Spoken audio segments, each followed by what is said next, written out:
Today I'm going to show you how to access the library catalog and how to access the databases that will assist you with research. So, the first thing you want to do is find your way to the Mid-Plains Community College website at mpcc.edu.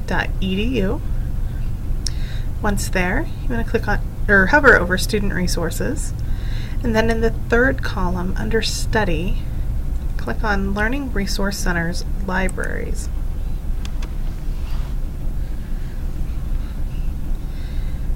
This takes you to the library webpage. Now, if you're on your own computer, go ahead and bookmark this page, then it's a lot easier to access in the future.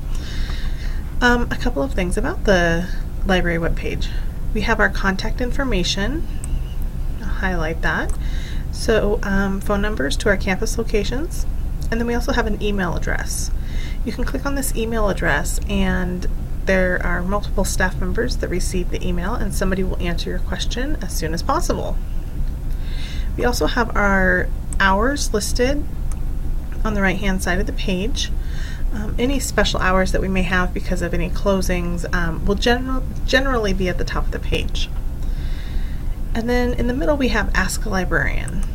So I'm going to click on this just to demonstrate what Ask a Librarian is. When you click on Ask a Librarian, this brings up a small text chat box that will allow you to chat with library staff. So anytime the library is open, we are available to help with any questions that you may have. Maybe you need help logging in or even help with research. Let us help you do that. Okay? You may talk to somebody in North Platte, you may talk to somebody in McCook. But don't forget to use that resource. Okay, to access the library databases, you need to click on Login up in the top right hand corner and then follow the directions that I've highlighted below. Okay, your login information is the first part of your email address. So first initial, last name, 4 digits. And then the password is the word library, which I've also highlighted here. Go ahead and click Submit.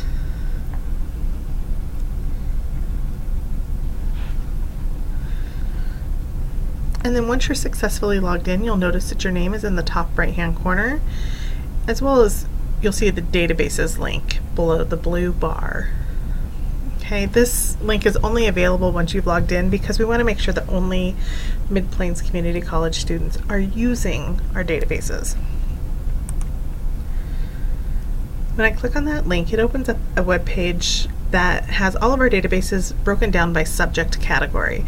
So it's really easy to determine which database you may want to use.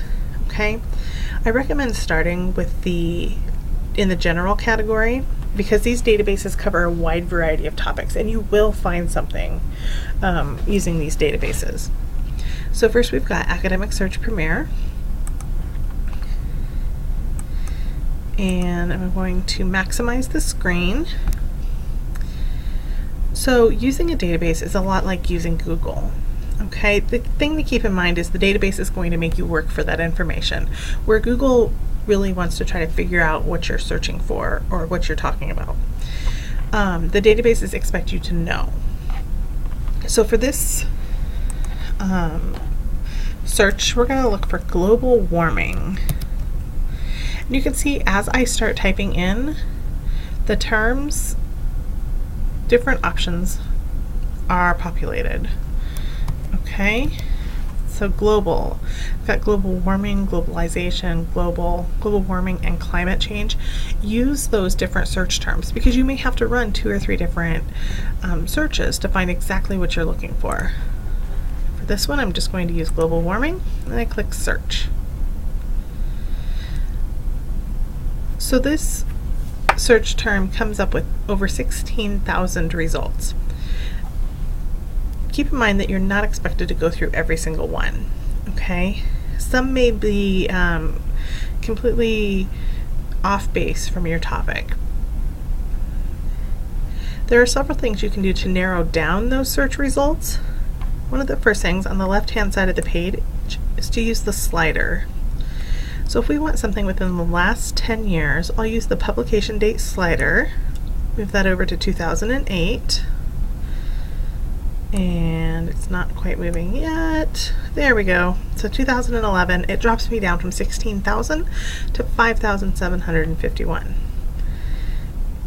If I wanted simply articles from academic journals, I can click that box and it will yield those results. Also, narrow those results down even further by using the subject limiter. Okay, you can always click on show more. Maybe you want results only in English. So those are some options on how to limit those results. Now when you find, when you get your category or your subject and you have your list of results, we're going to click on the first title. And what this brings up is a short abstract. Okay? The abstract is what I've highlighted. And this tells you briefly about the article. And the reason that I'm focusing on this is because some of these articles are 5 pages long, 10 pages long, 18, 20 pages long, and more. And you don't want to read an entire journal article only to find out that you can't use it in your paper. So if this is an article that I want to read, I can click on PDF full text on the left-hand side of the screen, and it opens up the PDF exactly as it's seen in the journal. And you can see that this article is 23 pages long. Now from here, there are several things that you can do. First, you can print the article. If you're one of those people that likes to have a paper copy, go for it. You can print the article and then you have it for reference. Okay? You can download the article. Maybe you just want to save it to your desktop. There is the option over here on the left, or I'm sorry, on the right, to click on Google Drive. So I can sign into my Google account.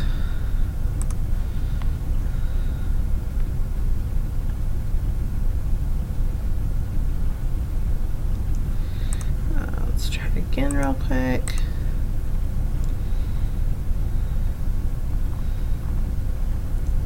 Okay, and then when I go to my Google account,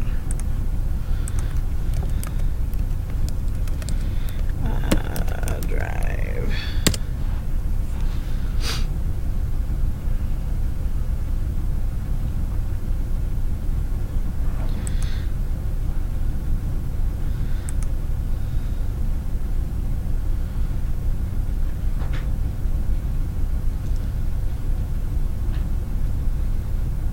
Takes just a moment.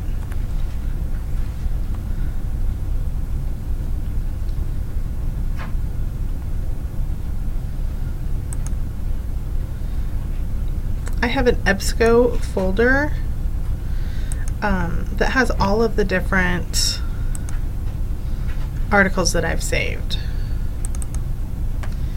For some reason my computer's being slow. So you can see the articles. Okay, this is a really great way to save articles. It is important to know that this does not save the citations. So if you're going to use the Google Drive, you might as well open up a Google Doc and grab the citation while you're here, because otherwise you're going to have to find it later. The one thing I really like about this database is it does offer the different citation formats. So again, on the right hand side I can click on Cite. It's that little piece of paper that looks like it has writing on it. And then all of the different citation formats available will show up. Okay, so you've got APA. If you're using APA, you could highlight, copy, and paste that into your Word document or your Google Doc.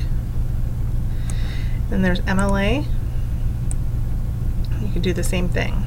Okay, they're not always perfect. You may have to do some formatting, but it's a really good starting point. So make sure you use that citation format tool. let's see, I'm now going to go back to my result list and run a new search.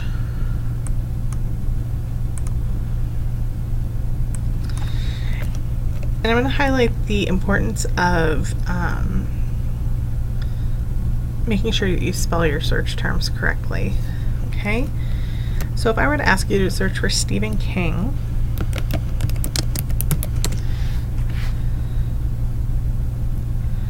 I have 1,000 results, and that's pretty good. But right away, okay, I see that the link number 2 is about the author, maybe 3, but I don't see a whole lot about Stephen King. So the one thing I need to do is check my spelling. Stephen King, the author, is spelled with a PH.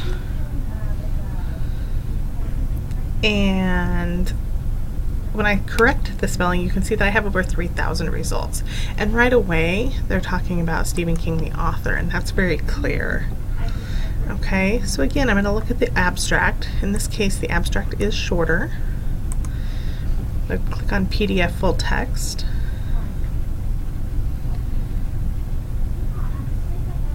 And then I see the article just as it is in the journal, which is creepy.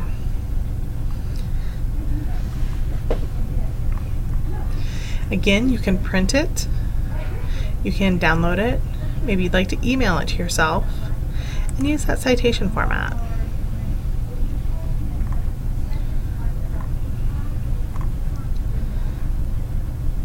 Okay, so that covers the Academic Search Premier. I'm going to go back to the library catalog, and I'm going to take a look at opposing viewpoints, which is in the Hot Topics section. So click on Continue. Opposing viewpoints is a really great place to find topics as well as to get information. You can search on this main page, on the front page, the different updated or new topics, and these are continually updated, so you'll always have the latest information. For the instance of this video, I'm just going to click on air pollution. And you can also type your search in the box up here. If you would like help on finding maybe an issue or a topic, click on Browse Issues directly below the banner. So when I click on air pollution, it brings up a short paragraph about air pollution, just giving you a general overview of information.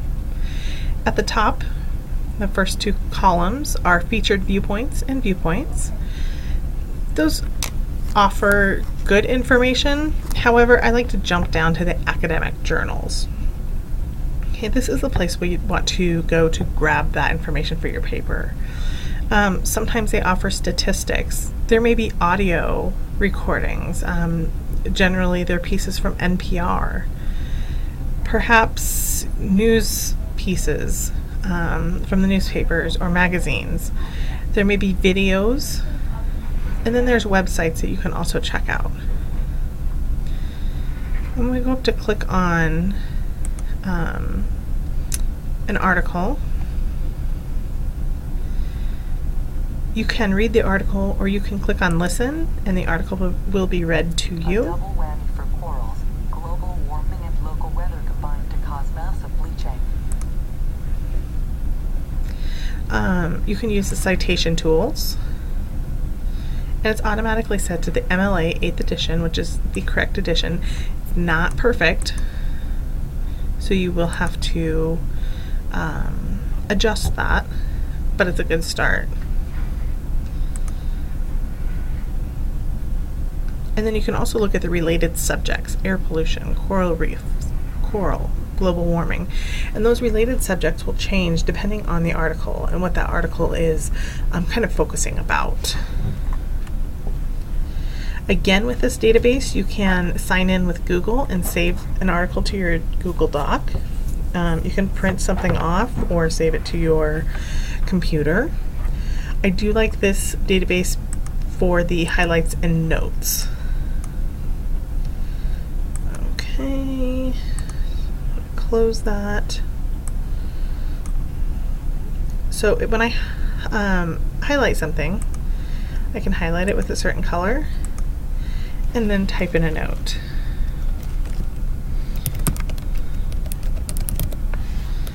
And then save it. Okay, as long as you are logged in, remember you do need to log in, sign in with that Google there, your notes will be saved. Okay?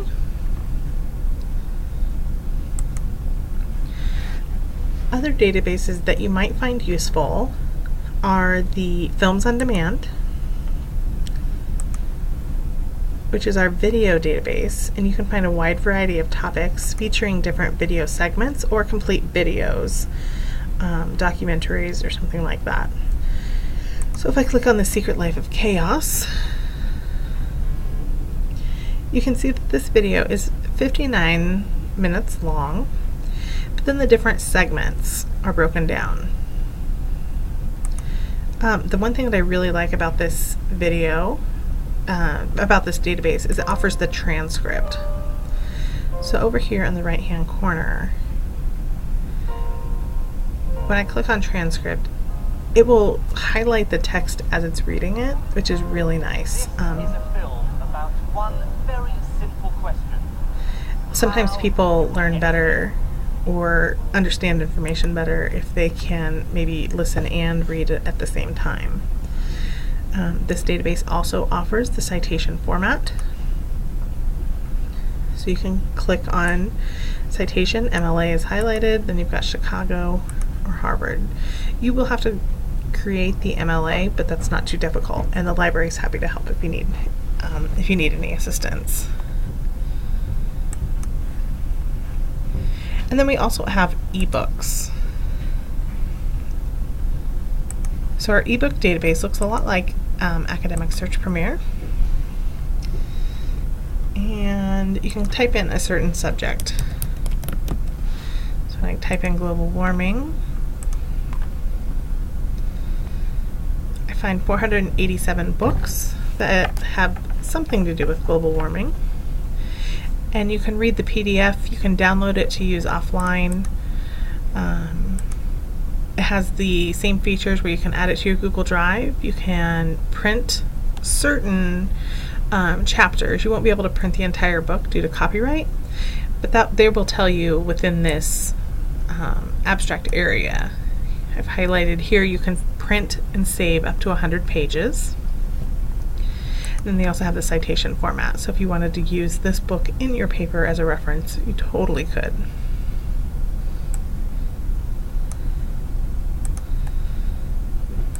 And I'll open it up just to show you what it looks like.